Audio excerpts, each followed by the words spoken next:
Next up, so Brampton's firefighters don't just fight fires, they also help the community stay safe by helping during motor vehicle collisions, emergency medical care, ice and water rescue, hazardous material response, high-level rescue, and as well as confined space rescue. Today I'd like to introduce you to Michelle from Brampton Fire, who will be talking to you about fire safety. Sasriko? Good afternoon, everyone, and thank you for having us here to speak to you about something that's very important as fire safety. Now, before I get into my presentation, my colleague that is with me today, she came to Canada as an international student, and today she is one of our fire prevention officers. So I say that to tell you that in spite of the fact that you may come here as a student, that the sky is not your limit, that there is anything that you can accomplish. And as I heard your previous speakers speak about, don't just get 1 million, get 10 million. And that actually inspired me as well. So you are in great hands. But you're also in great hands with us at Brampton Fire. We don't only respond to the emergencies, we're also in the community speaking to you about the importance of practicing fire safety. Fire safety is a very important topic that we ask all of our residents to practice. Now, I know you're new to this country and there's so many things that everyone is telling you about, but one of the most important things to remember too is your safety at home. And a lot of you may be living in places where there is a number of you living in one house together. And there's a lot of cooking that's happening. Now, I don't know if you're aware, but you may or may not be, but the number one causes of fires in the home is unattended cooking. And what does that mean? It means that when you're cooking, there's a lot of things that you're doing at one time. Now, you guys are younger people than me, so you're on your phones, you're, trying to talk to families back home, or you might be on Facebook, Instagram, whatever social media platform that you're using, you might be on that at the same time that you're cooking. And that is the number one reason why there's a lot of fires in the homes. Now, can I just ask by a show of hands, how many people have had a fire in their home? Nobody? Except me? How many people has had a fire in their home? Anyone experienced a fire in their home? No one? No, accidental? No one? Okay. Now, my hand is up. And it's really odd to see that the person who's standing before you telling you how to prevent a fire has had a fire. So in my home, I have 3 sons, and who love to cook. And 2 of those sons of mine have had fires. And the fires they've had is because they were not paying attention to cooking. Now, me being from the Caribbean, we do a lot of frying. And a lot of times, I know from the South Asian community, you guys do a lot of frying, right? Yes. So we have a lot in common. I like roti. You guys like roti, right? So there's a lot of frying that happens, which means that oil is the one thing that can actually catch on fire without you even lighting it. When it gets to a certain temperature, when you're cooking with oil, it can actually self-ignite. Did you guys know that? So many times when people are cooking, they are not staying in the kitchen. And they're doing so many different things, which means that your stove that you're cooking on, the pot, can easily catch on fire. And that is the number one reason why fires are occurring in the homes. So when you are cooking, we are encouraging you to stay in the kitchen. Stay in the kitchen and keep an eye on your stove. Now, I know from experience that in my home, actually, my sons used to like to cook on high. And because you think that by cooking on high, it's going to cook faster. But that means, and I see some smiling faces smiling back at me, so that means you guys can identify because you're probably already doing it, right? Yes. But by cooking on high, that means that you're increasing your chances of having a fire on your stove. Don't cook on high. Stay in the kitchen when you're cooking. If you're cooking with oil and a fire accidentally occurs, please do not ever put water on it. Because that's a natural reaction, actually, is that people naturally want to put water onto a fire. But what happens, and I challenge you to go onto YouTube and look up water on a grease fire and see what happens. Water on a grease fire is very dangerous. It means that that fire will go from this small to this big, even a cup of water. So, when you are cooking, have a pot lid close by. And what the pot lid does when you cover the pot, it takes away the oxygen. A fire needs oxygen in order to grow. Not only have a pot lid, but have an oven mitt. Now, I don't know about some of you, but when I was growing up, my Caribbean mom, she used tea towels to hold the pot because that was what she had. But tea towels can easily catch on fire, right? Right? You have the dangling tea towel over the stove. Can that catch on fire? Of course. So the safer way is to have an oven mitt. So if your pot catches on fire, put on your oven mitt first, get the pot lid, and slide it over the pot. Now, if your fire is big, do not try to fight it. Get out and call 911. Another thing that people do is when there's a fire, of course, people panic. Would you not panic if you saw this fire on top of your stove? Of course. But what people do, and what one of my sons did, despite having a mother that works for the fire department, he moved the pot. And he carried the pot through the house and threw it into the backyard. I know it sounds funny, doesn't it? It wasn't funny when I saw what happened. Another thing that people tend to do in panicking, they move the pot and they throw it into the garage. Typically what people have in their garages is a lot of storage. And there we have a garage fire. So if you have a fire in your kitchen, first of all, is it small enough and are you comfortable enough to put on an oven mitt and to take a lid and slide it over? If it's small enough, yes. And you're comfortable, yes. But if it's not, get out of the house right away and call 911. Some of you may have a fire extinguisher. How many people in this room knows how to use a fire extinguisher? Not very many, just a few. But if the fire is small and you know how to use it safely, but if you do not know how to use a fire extinguisher and you have one in your home, that is not the time to try to figure it out. Get out and call 911. Now, one of the things I've heard is that people are afraid to call 911 because they may call the police, we may get in trouble, there might be a cost to it. There is no cost to calling 911. You will not get in trouble.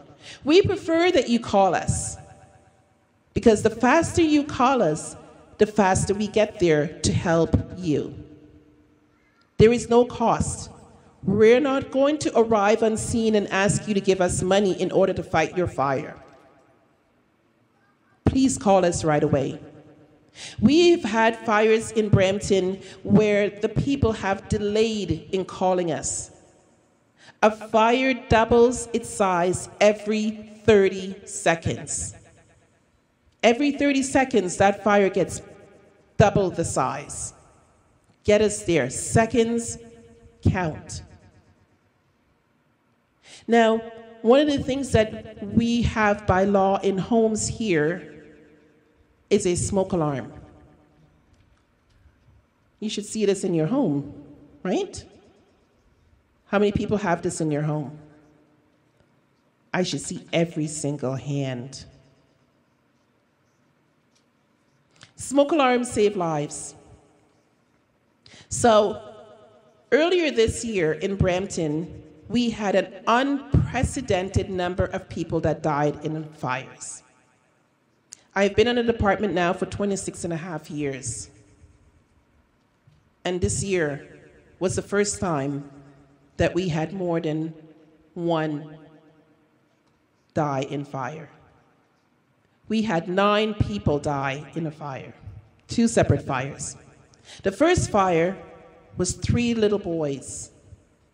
And being a mom of three sons, and just being an education officer, that was devastating. The next fire took the lives of 6 people. The most times when people die in fires, it's because they do not have working smoke alarms in their homes. Now, how many times does a smoke alarm go off in your home when you're cooking? Does that ever happen to anyone? Yeah? Just a few people? Oh, I see you over there. Well, what in our experience is that when the smoke alarm is going off in the home, a lot of times, you know what people do just to get rid of that loud sounding noise? And I'm going to sound it. And I was told I'm okay to sound it. Doesn't it sound annoying?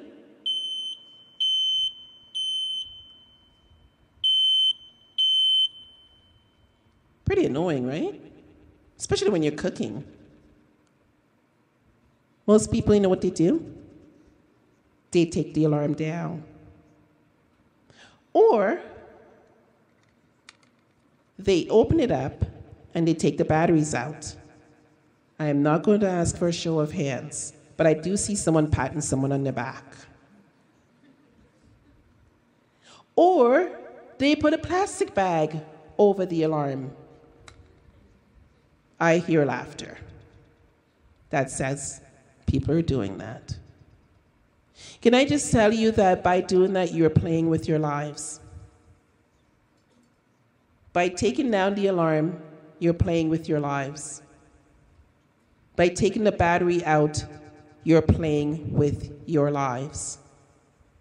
You guys are international students, and your parents made some serious sacrifices to put you on a plane to send you here. It will be devastating to hear the news that you died in a fire, because that's what can happen when you do not have working smoke alarms in your home. These save lives. If you are living in a place where you do not have this, there is a phone number that you can call, because we will come out and make sure that you have it. It is a life-saving device by law. It is required to be in every single home. It is never to be disabled. It is something that your landlord needs to make sure that he has placed in your home. So if you are living in a place where they do not have working smoke alarms, if you have your phones, I want you to take this number down.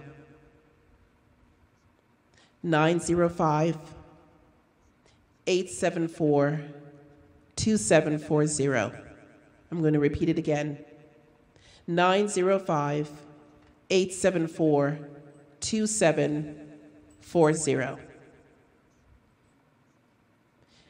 It is a requirement in your home to have this. It saves lives.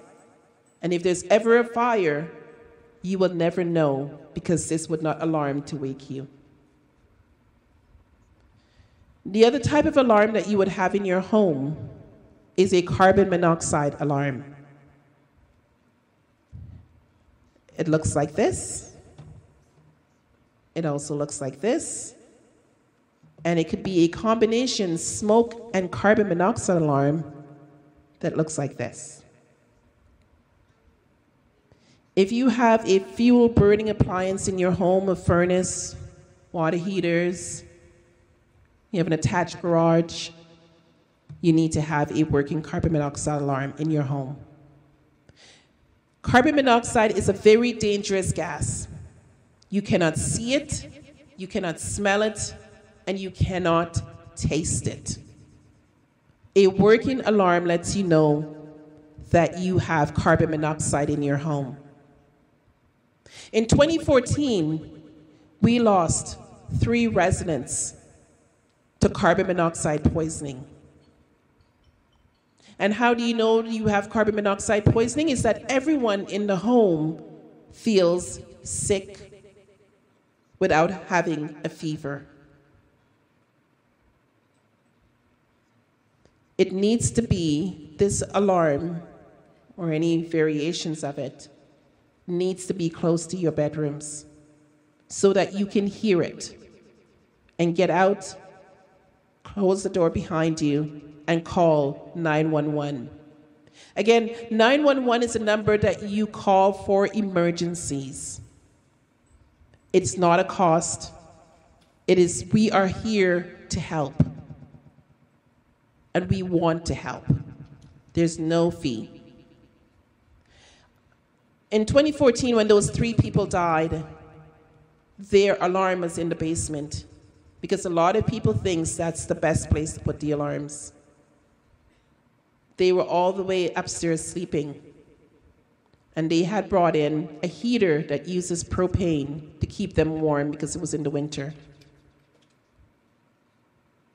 Their alarm was going off in the basement, but they did not hear it.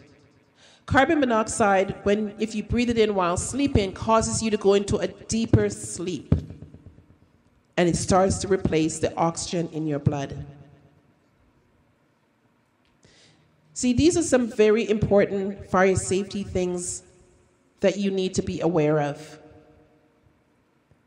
The homes in Canada is built a whole lot different to how they're built in India and also in the Caribbean. We want you to be safe. We want you to practice fire safety. Staying in the kitchen. Do not leave the kitchen when you're cooking. Do not disable your smoke alarm. And finally, have an escape plan. What does that mean? It means having a plan to get out of your home in case there's a fire. Have a meeting spot where you would meet. And please do not go back inside for anything if there was ever a fire. That includes your PR documents. Because a lot of times people want to go back inside to get those things. So your PR documents, if there is ever a fire and those documents are inside, do not ever go back inside for anything. Have a safe meeting place outside the front of where your home is. And do not ever go back inside. Get out and stay out is a message that we want everyone to remember. Get out and stay out. Do not ever go back inside. So thank you for the opportunity to come before you and to speak about your fire safety. Your lives are important. We can always replace those things that you've left inside, but we can never replace you. You can always get a new phone. Government agencies are available for you to replace those PR documents. Whatever it is that you're lost inside, it can be replaced. But you can never be replaced. So, Brampton Fire wants you to stay safe. So practice fire safety wherever you live. And again, that number, by the way, landlords are also supposed to provide carbon monoxide alarms too. So if you are living in a place where you do not have a smoke alarm and a carbon monoxide alarm, please give us a call. When you go home tonight, I want you to test to make sure that they're working. So there's a button on each one of these devices. You push it, you hear the beeping sound. That tells you that the device is working. Most fires occur between 11 p.m. and 6 a.m. when most of us are sleeping. So be safe. Test your alarms tonight. It is no law to say that you can't test it. You won't get in trouble by pushing the test button. We want you to test it to make sure it works. And if when you get home, you do not have any of these devices, again, the phone number is 905-874-2740. Thank you.